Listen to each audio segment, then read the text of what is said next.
Every life tells a story. Join Frank Julian as he shares his one chapter at a time from Story of a Soul 2, releasing every Wednesday. The Story of a Soul 2 by Frank Julian with Sean O'Neill, narrated by Frank Julian. Chapter 3, A Child's Worldview and the First Taste of Answered Prayer. I want to share something that jarred me and became a faith marker in my life. In early 1967, my grandmother was still alive, and of course, her mail came to our house. She would receive all kinds of religious mail and other various items, from bottled waters from Lourdes to prayers for novenas. A novena is a 9-day prayer vigil for an expected result upon completion. I had faith, but I needed a point of contact, so I decided to do a novena and see what would happen. At the risk of sounding trivial and being criticized, I cannot omit this episode since it had a profound impact on my life. At the time, I had a crush on a cute girl with long blonde hair.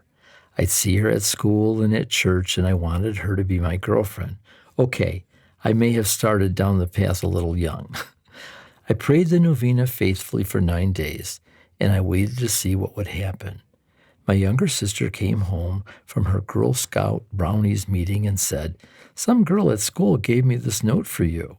She then said that some girl at school with long blonde hair had a crush on me. You'd better believe that I opened and read the note quickly. It was everything that I had prayed for, and although the crush didn't last for more than a month, the sense that God does answer prayer never left me.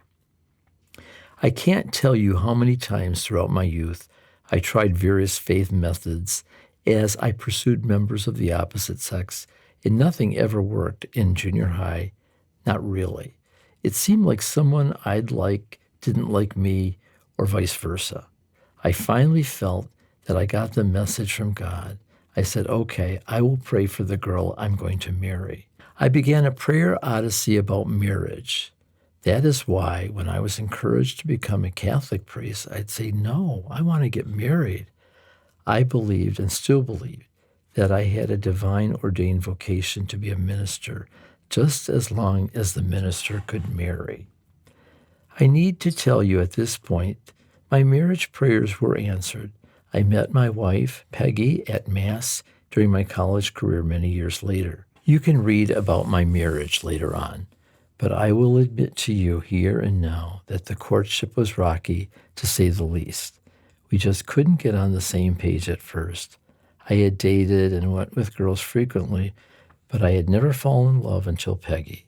Although she had everything I wanted in a wife, we seemed to be moving apart. I would say to the Lord, I guess there must be someone else, or maybe I should be a priest. In any case, I was saving myself for the priesthood in the expected celibacy of that position. I made a deal with the Lord, give me the first 2 years of college, and then I'll decide. All the same, I was a virgin when I got married.